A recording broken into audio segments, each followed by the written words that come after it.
de Madame la Justice. Avant moi, il y a eu Cicéron. Après moi, il y aura encore d'autres. Si bien sûr la justice ne les tue, comme elle a tué Jean Calas. Ah, la mort de Calas. Calas tué par la justice. La justice qui tue Calas parce que Calas aurait tué son fils. Mais en vérité, Jean Calas n'a pas tué son fils. Ce dernier s'est pendu lui-même comme un être normal en possession de toutes ses facultés.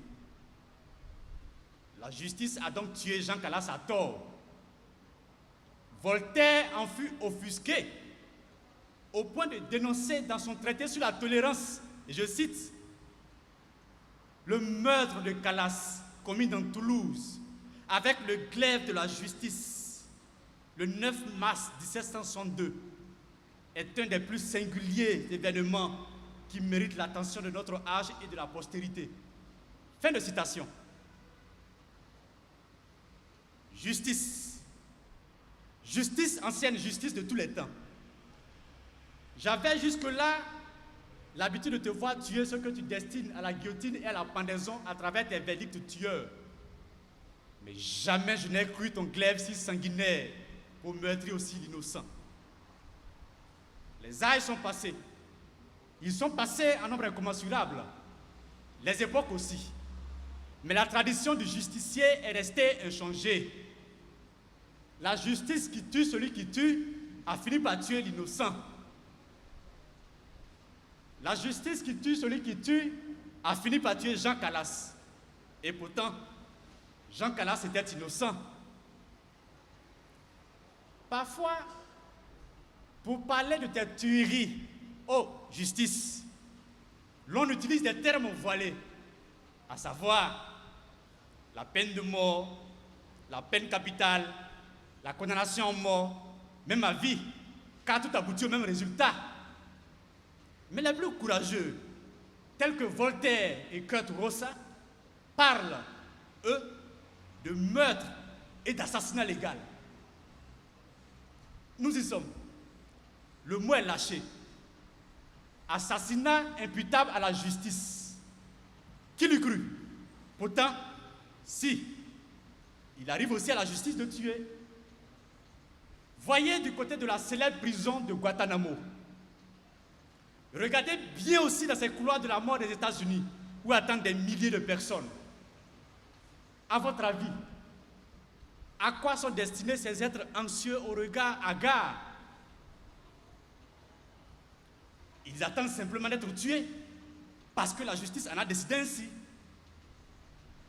Alors, dans ce contexte, où tuer fait partie des modes opératoires les plus prisés de la justice, dites-moi, messieurs les justiciers, est-il juste de penser que tuer est une abomination? Au regard de ce qui précède, vous semblez me répondre secrètement par la négative. Alors, si tuer n'est pas une abomination, que fait mon client dans vos chaînes? Il a besoin d'être acquitté, autant qu'il a besoin de moi quand il tue. Quand il tue, il a besoin de moi.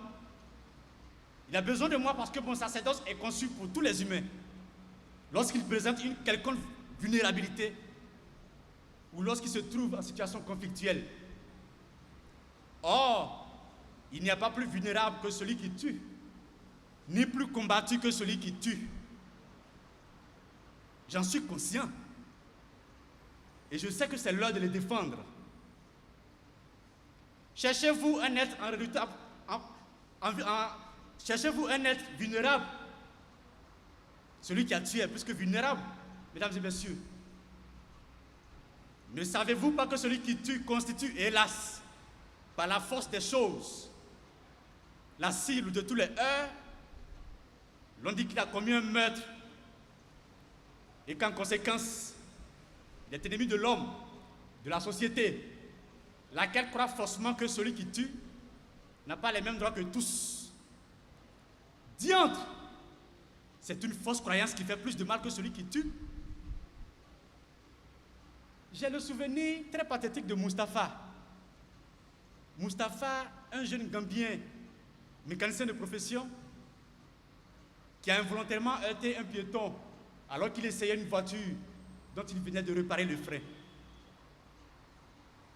Mustapha, après avoir été arrêté, est accusé de meurtre avec préméditation. Mustapha est devenu vulnérable. Car au regard des faits dont il est accusé, il encourt la peine de mort dans cette Gambie. Il était déjà dans l'attente de son procès lorsque la nouvelle relative à la récente exécution de 9 condamnés à mort lui est parvenue. Le comble, c'est que parmi ces personnes exécutées se trouveraient même des malades mentaux et des personnes dont l'appel contre la décision les condamnant à la peine capitale était encore pendant. Vulnérable, Mustapha demeure présentement dans l'attente d'un procès pour meurtre avec préméditation, alors qu'en vérité, il a involontairement renversé un piéton qui a succombé de ses blessures. Mais par qui prouver le caractère involontaire de ces faits qui constituent pour l'infortuné une véritable malédiction judiciaire? S'il ne se trouve personne pour le défendre, Mustapha sera certainement exécuté. Mais qui mieux que moi dispose d'outils adéquats pour faire triompher ses droits? Pour rappel, je suis à la fois le symbole et l'instrument qui garantit à l'homme la quiétude face à toute adversité. La couleur de ma peau, ma nationalité et mon genre ont fait place à mon costume professionnel. Alors plus rien n'est donc visible en dehors de cette toge noire. Mes intérêts personnels, mes instincts partisans et tribaux n'ont-ils pas été noyés dans l'océan de mon serment? Ne suis-je pas sorti de cet océan tout ivre de compassion, de désintérêt et de dévotion? Ma dévotion reste donc tout entière au service de Mustapha et de tous les vulnérables qui le sont devenus pour avoir tué.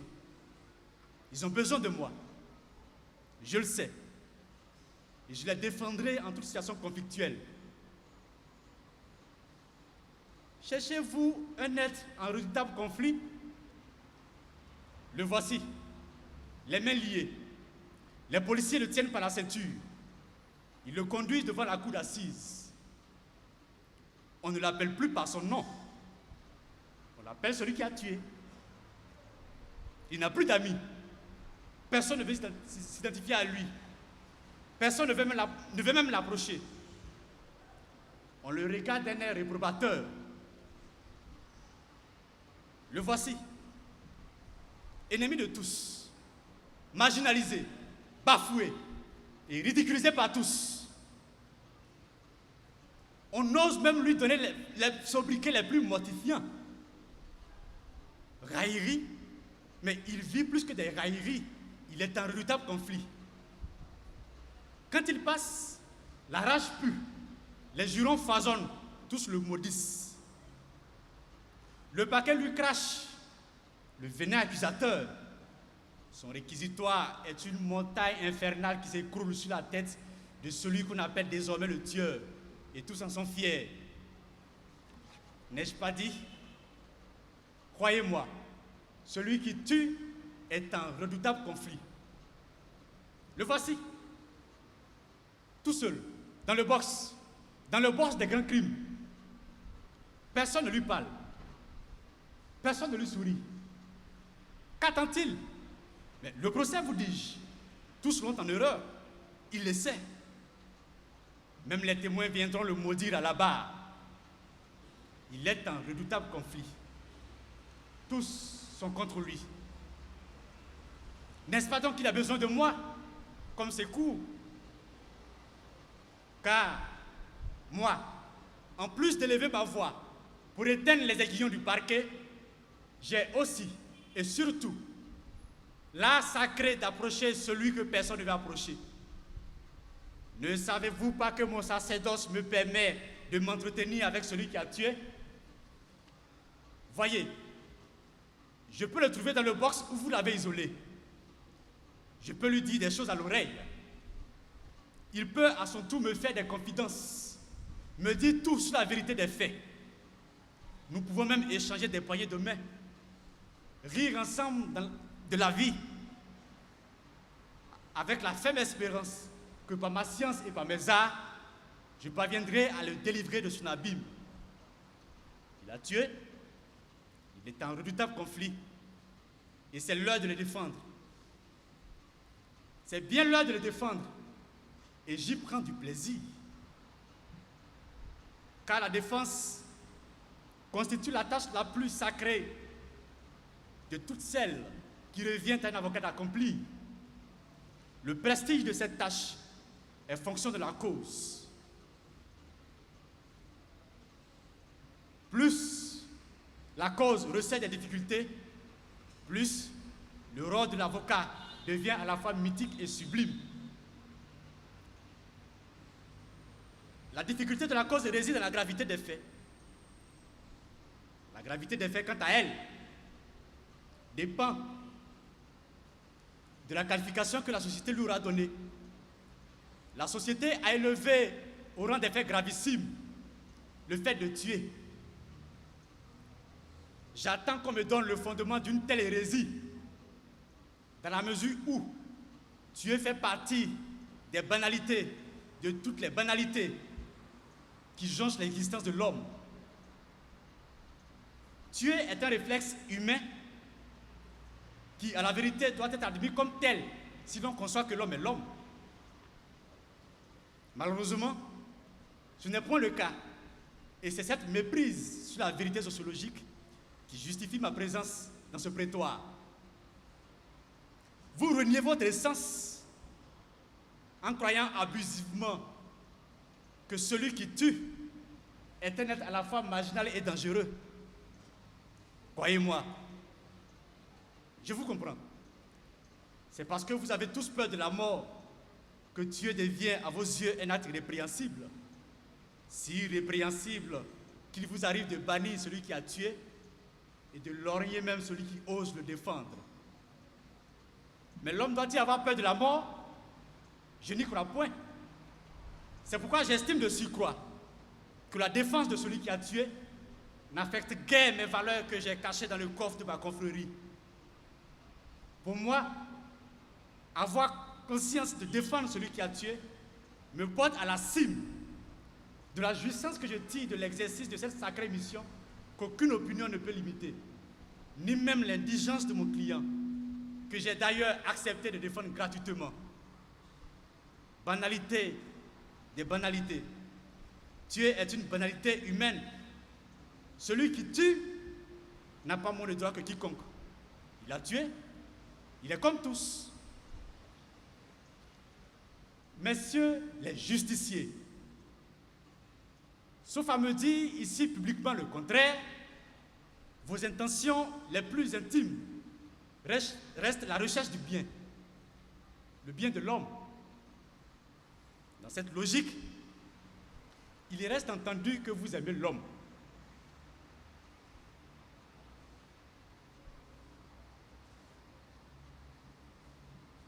M'appuyant sur le postulat selon lequel vous aimez l'homme, je présume que vous n'avez pas en vous l'esprit du mal et que vous avez une quête effrénée de la réalisation de l'homme et de son bien-être perpétuel. Or, pour rappel, l'homme est un être d'instinct au destin tueur. Il a été fait ainsi. Il vous a par ailleurs été démontré que Dieu n'est pas une abomination. D'ailleurs, que fait Dame Justice avec son glaive en main? Il vous appartient donc, bien qu'étant au service de Madame Justice, de marquer votre indépendance d'esprit et de vous loger dans la forteresse de votre intime conviction pour refuser d'assouvir certains de ses désirs qui ne sont pas justes. Personne ne vous en voudra si vous procédez ainsi. Dès lors, si vous confirmez que vous n'avez pas en vous l'esprit du mal messieurs de la juridiction de Séan, utilisez votre indépendance et votre intime conviction pour acquitter mon client et vous ferez bien. Je vous remercie.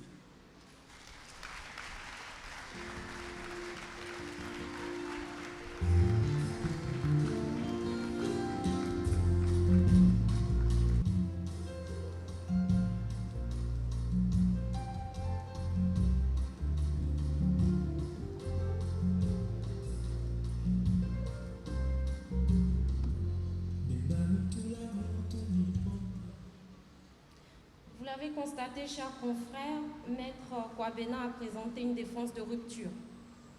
C'est une stratégie, certes, qui est un peu osée, mais qui, je pense, a été réalisée avec beaucoup de brio.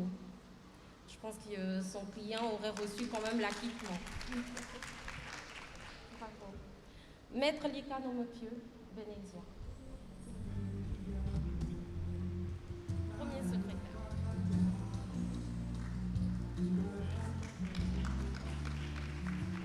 C'est bon? Oui, c'est bon. Messieurs les bâtonniers, honorables invités en vos rangs et qualités respectifs,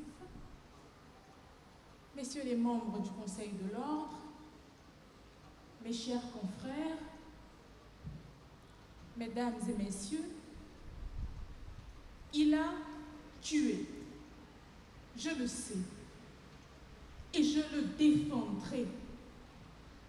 C'est cette phrase exclamative qui a fait s'affronter en moi deux thèses, par le biais de deux voies, l'une étant celle de la raison, l'autre celle de ma vocation.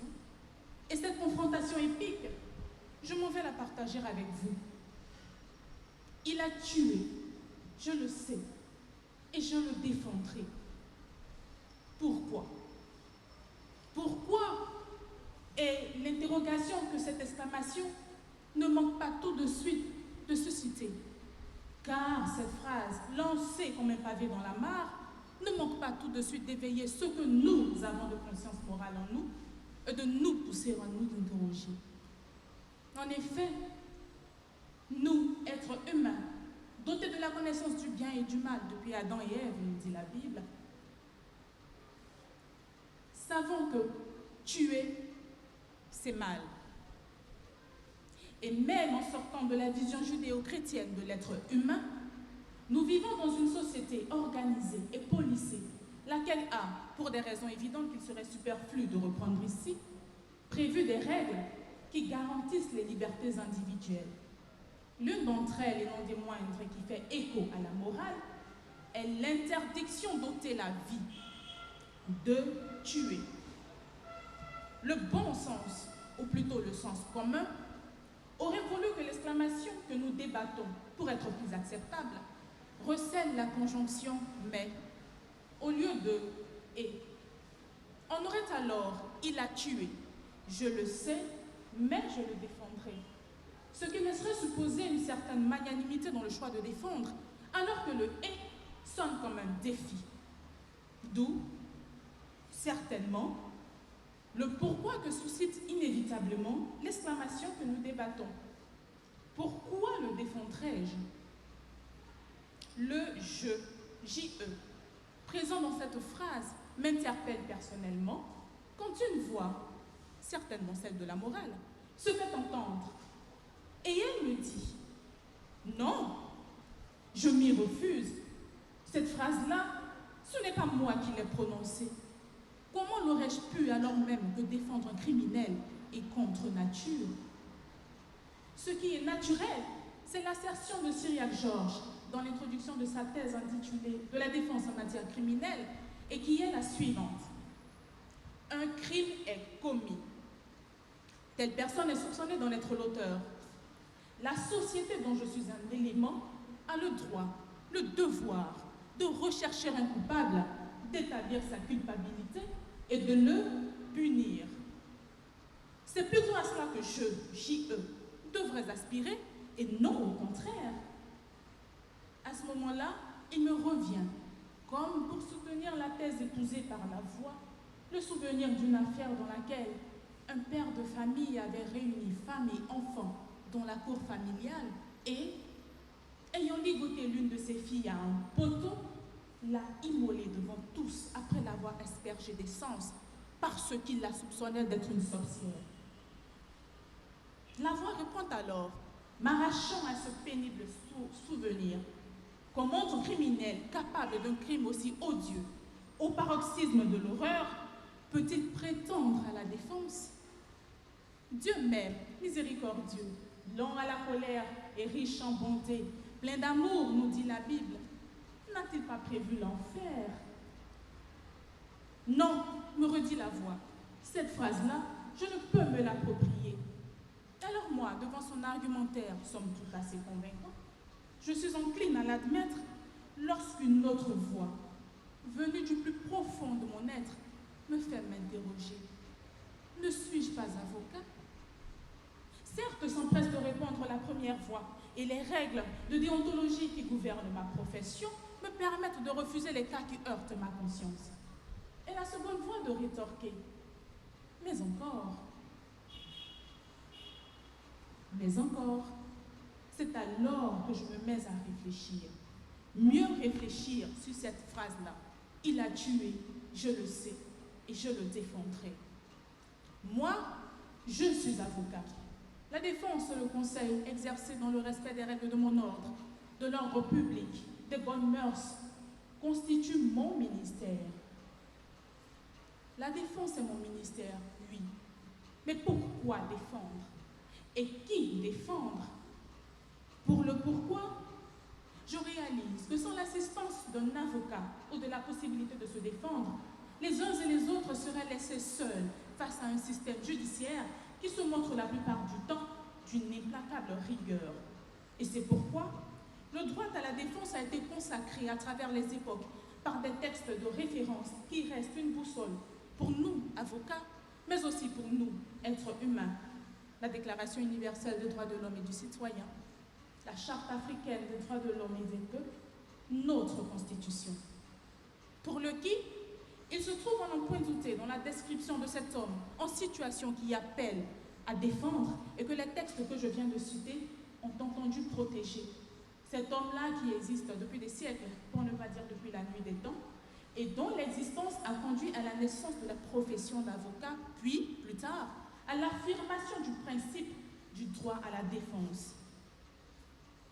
C'est alors que la voix de la morale se fait entendre de nouveau et elle me dit « Oui, tout cela est bien joli, mais il s'agit tout de même d'un criminel, de sorte que, quand il a tué, affirmation qui ne laisse planer aucun doute sur l'effectivité de la commission de l'acte criminel, quand je le sais, moi, être humain, doté de la connaissance du bien et du mal, et donc sachant que tuer, c'est mal, pourquoi le défendrais-je alors même que j'ai le choix?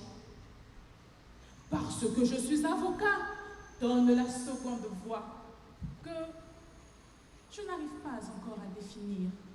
Avocat donc, maître en droit, et que la défense que j'exerce, même dans le procès pénal comme en l'espèce, est avant tout une affaire de droit. Et la seconde voix, comme pour me faire la leçon, me fait remarquer que l'opinion publique, tout comme la voix de la morale, a tout fait de décider de qui mérite justice et de qui ne le mérite pas, et partant de qui peut être défendu et de qui ne le peut pas. C'est pourquoi l'idée communément répandue de la défense par l'avocat est, comme l'a si bien décrit Maître Eolas sur son blog, que soit l'avocat défend un innocent accusé d'un crime qu'il n'a pas commis et de préférence arrive à lui tout seul, en un magnifique coup de théâtre, à démontrer que c'est l'épouse, le majordome